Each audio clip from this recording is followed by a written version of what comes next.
There are several things that we actually try to achieve with each elite specialization. One of the first is that it feels like it's significantly changing the profession that they're playing, some of the core profession mechanics. I think there's a lot of different avenues we can go down for that. Sometimes it's looking to types of playstyles that we haven't explored yet for that particular specialization. By doing so, it feels largely like a new profession that you're playing. I think it really opens things up to players to do what they want to do and feel really awesome about doing it. Each elite specialization kind of comes from a different place. Some characters, they come from name alone. When we were developing the Mesmer Elite Specialization, someone in one of the very early sessions spitballed the name Mirage. It was like, okay, they had just won. No one else was going to say anything that was better than that. It gave us the sense of dodging, the sense of not being there when you think it's there. It gave us a lot of ideas for how we wanted the utility skills to work. It gave us a sense of the weapon that we wanted to work with it. Whereas something like the Hollowsmith came from a lot of examining different types of game mechanics that we could give to the engineer. We try to keep things as fresh as possible by exploring into spaces that we find each of the professions lacking. Necromancers have never had access to anything supportive or party-based. That's kind of something that we're now giving them the option to do with the new specialization.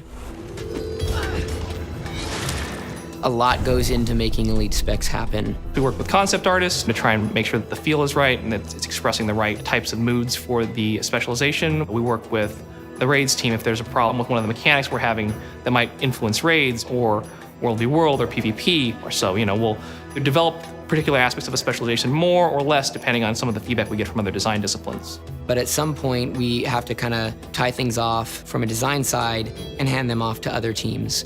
And that's kind of when the elite specs start coming to life.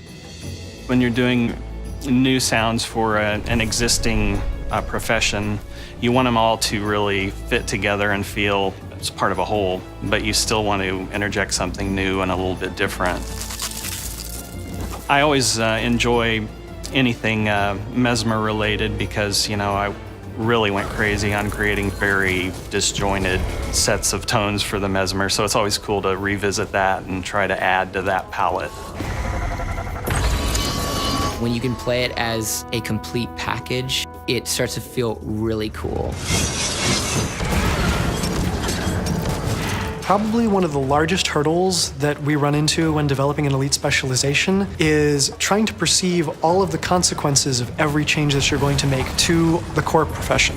We have a fairly limited space to work with, and we have to provide a lot of options there that all feel good to pick, while at the same time all feeling very distinct from each other. Everything that you do, everything that you add is going to have an effect on every single component. One of the crazier ideas we had was for the elementalist specialization, the Weaver. Because you can juggle two elements, we calculated exactly how many new skills that would end up being. And looking at that on paper, it's like, there's no way we're gonna be able to make this many skills, but I think the team really came together and he ended up having just a lot of really fun and interesting skills that he can combine. It's kind of hard to get it just right, but we're definitely working toward the best feeling balance that we possibly can.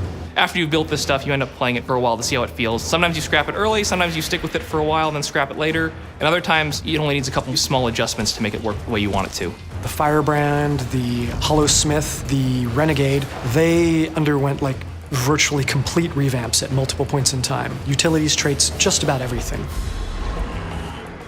The Scourge had to go through a lot of work. For a while, it was the case that people just wanted to stack the shades on top of one another. And we're like, hey, this is cool, but at the same time, we want to make sure that this character has like the grand field play. Like it's a puppeteer and allowing allies to survive and enemies to, well, to die, I guess.